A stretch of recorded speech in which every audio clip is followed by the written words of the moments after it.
Olá pessoal, sejam bem-vindos. Hoje, sexta-feira, dia 3 de fevereiro, a gente está encerrando aí a primeira semana do mês. Para quem não me conhece, meu nome é Renato Oliveira e eu sou o fundador do blog Gringolândia na Bolsa, que tem como principal objetivo, pessoal, acompanhar o comportamento do fluxo estrangeiro no nosso mercado. Seja ele o fluxo oficial divulgado pelo próprio site da Bolsa, como também o fluxo por parte das corretoras estrangeiras que atuam no nosso mercado. Então, se você é novo no canal, seja bem-vindo. Dê uma olhada nos nossos vídeos diários para você começar a enturmar com essa movimentação e a abordagem que a gente faz em relação ao fluxo estrangeiro. Nas sextas-feiras a gente publica, como a gente vai fazer hoje, também o comportamento deles em base semanal. E é bem interessante porque vocês consigam perceber o tanto que eles conseguem ser ganhadores para o nosso mercado. Eles realmente fazem uma pressão aí de preços nos nossos ativos. Então, vamos começar falando na movimentação dessa semana, porque, pessoal, a gente interrompeu aqui no gráfico semanal do Ibovespa uma sequência positiva de 5 semanas para o nosso mercado, que começou lá no final do ano passado. Na semana anterior aí ao Natal, a gente fez aí um fundo para o nosso mercado, inclusive um fundo que já tinha sido testado no mês de setembro. Por isso que a gente acha que é bem interessante a gente aliar o comportamento do fluxo e também o comportamento gráfico para os ativos, que depois disso, todo esse ambiente de alta calçado pelo fluxo estrangeiro. Para quem está acompanhando aí o nosso canal, fica muito fácil a gente conseguir mensurar aí a pressão que esses participantes fazem nos nossos ativos. Nessa semana a gente corrigiu e daqui a pouco a gente vai demonstrar para vocês que eles fecharam com o net da semana negativo. Então, mais uma vez, é muito coerente a gente ficar de olho no que eles estão fazendo aí para o nosso mercado. Então vamos comentar aqui também a movimentação em relação ao pregão de hoje, pessoal, porque hoje a gente fechou aí com uma alta de 0,58 e a gente está atuando, pessoal, dentro daquele range onde que a gente tem aqui essa linha verde como uma linha de suporte e essa linha em roxo como uma linha de resistência. O suportezinho referente ao movimento que a gente fez um topinho lá no início de novembro e no final de outubro a gente fez um topinho também para o nosso mercado. Então a gente está com esse movimento de zigue-zague depois daquela forte correção que a gente teve para o Ibovespa na segunda-feira. Verificando aqui a movimentação dos contratos, tanto para o Ibovespa futuro e o mercado à vista durante a semana, a gente consegue perceber, pessoal, dá só uma olhada, como é que eles atuaram aí a partir de segunda-feira. Olha, segunda-feira foi o que? Uma movimentação bem ponta vendedora que eles tiveram. Nem começaram dessa forma, lembra? A gente até comentou no nosso vídeo que eles inverteram a mão com a abertura do mercado americano e ajudou na desvalorização dos preços. Fazendo uma recapitulação do pregão de terça, o que eles fizeram? Ponta inversa. Começaram o pregão vendedor, abriu o Dow Jones, eles mudaram a mão e ajudaram a variação positiva para o nosso mercado. No pregão de quarta, o que eles fizeram? Eles começaram um dia compradores, inclusive o mercado aí começou aí com uma movimentação de alta, só que praticamente da metade do pregão em diante, eles fizeram toda a ponta inversa. Venderam tudo e ajudou aí o nosso mercado a perder força para os nossos contratos do Ibovespa futuro. No pregão de ontem, eles atuaram aí bem erráticos, começaram o dia vendedores e terminaram o dia compradores. E o nosso índice começou praticamente aí caindo, depois começou a ensaiar uma recuperação, só que no final do pregão novamente perdeu um pouco de força aí para o nosso contrato do Ibovespa futuro. No pregão de hoje, o que eles fizeram, pessoal? Eles começaram o dia vendedores, o mercado subindo e praticamente logo após a abertura do mercado americano, no pregão de hoje não foi exatamente nesse ponto, porque 1h da tarde eles fizeram um pico de vendas, aí sim eles inverteram a mão para uma ponta compradora no nosso mercado. E se a gente der uma olhada, a movimentação deles no mercado à vista ficou o que? Vendedor e crescente durante todo o pregão de hoje. E se a gente olhar, inclusive mudando um pouco a ordem do vídeo, a movimentação que eles tiveram nos ativos de ponta vendedora, pessoal, dá só uma olhada aonde que eles tiveram aí uma movimentação vendedora. Nas ações preferenciais de Vale, inclusive o ativo caiu quase 5,5% no nosso mercado. Eles venderam tanto a preferencial quanto também a ordinária, que teve uma desvalorização inclusive mais expressiva. Então, dos 300 milhões de vendas do mercado à vista, praticamente 180 somente nas ações de Vale. E olha que interessante, pessoal, Petrobras também, eles atuaram numa ponta vendedora, só que o ativo subiu. Aí você comenta, poxa, mas aí eles perderam dinheiro. Pessoal, dá só uma olhada como é que eles atuaram no mercado de opções. No caso de Petrobras, eles surfaram essa ponta de variação positiva no ativo exatamente no mercado de opções. Isso tem qual função? Quando eles atuam de ponta contrária, mercado à vista e mercado de opções. Eles fazem remuneração das suas respectivas carteiras e também protegem contra variações de preços do ativo. Agora, no caso de Vale não, pessoal. Mesma ponta no mercado à vista e mesma ponta no mercado de opções. Para quem é novo no canal e principalmente para quem é novo no mercado, quem compra put também é o que? É projeção de queda para o ativo. Então, além deles venderem o mercado à vista, eles venderam calls, que é a projeção de queda, e também venderam puts, que é a projeção de queda para o nosso mercado. E dá uma olhada, tiveram uma projeção de lucro bem expressiva para o ativo no nosso mercado. Se a gente verificar a movimentação intradiária por parte deles nos contratos futuros do Ibovespa e dólar, pessoal, eles conseguiram sair no dia de hoje com uma ponta de lucro nas duas pontas. No caso aqui do Ibovespa futuro, uma projeção de lucro de praticamente aí 180 pontos em relação ao preço médio. E no caso do dólar futuro, uma projeção de lucro de 5,5 pontos em relação ao preço médio.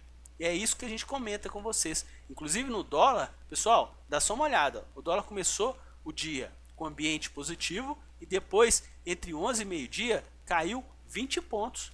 Ficou zigue-zagueando nessa região de preços, ó, 1,30, 1,32, 1,32. Então, na segunda metade do pregão de hoje, o que eles fizeram? Eles começaram a comprar a moeda americana.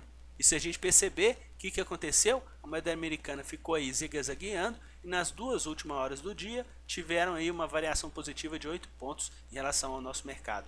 Se a gente verificar a posição deles nos gráficos diários, pessoal, dá só uma olhada. Aqui no Ibovespa Futuro, a gente retomou a movimentação de alta para o nosso mercado e eles estão continuando com uma ponta compradora. É o que a gente está comentando com vocês. A gente está vindo aqui numa região de congestão que a gente já tinha tido no passado. E o interessante é que o fluxo por parte deles está seguindo comprador e crescente.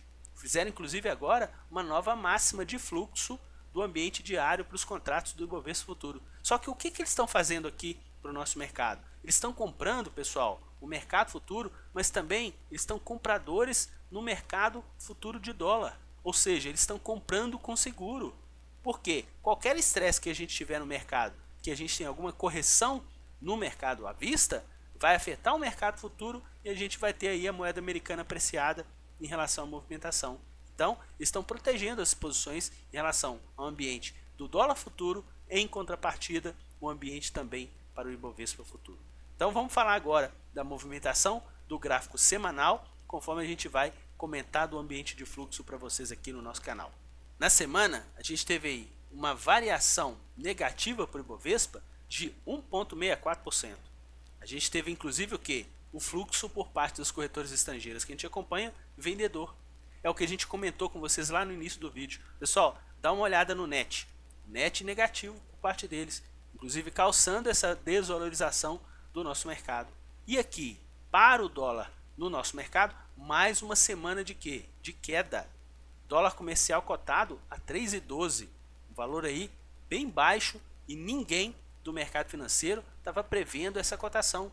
Nessa semana, o que as corretoras estrangeiras fizeram aí no nosso mercado? Atuaram numa ponta compradora, que é o que a gente está comentando. Eles estão fazendo o quê?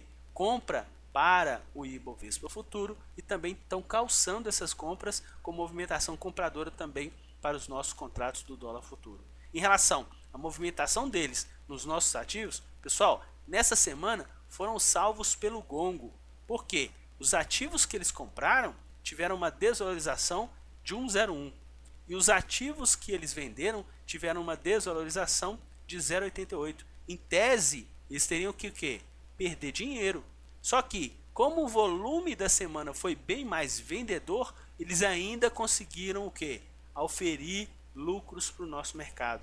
E é isso que a gente está sempre comentando com vocês que acompanham o nosso canal. É da expertise que eles fazem nos nossos ativos. Eles têm o capital, pessoal, para operar todos os nossos ativos. E se vocês perceberem, os ativos que fazem parte do Ibovespa praticamente correspondem a 80%, 90% de todo o volume que ele é negociado no nosso mercado, que atualmente são 59 ativos. Tanto é que quando a gente coloca lá ativos do Ibovespa e ativos Bovespa, vocês percebem que o valor financeiro é muito próximo. Então eles concentram muito capital os ativos que fazem parte do Ibovespa. Nessa semana, carro-chefe de compras, as ações de JBS. A gente está cansado aí de comentar com vocês no canal sobre essa força compradora que a gente está percebendo por parte das corretoras estrangeiras no ativo em relação a essa movimentação.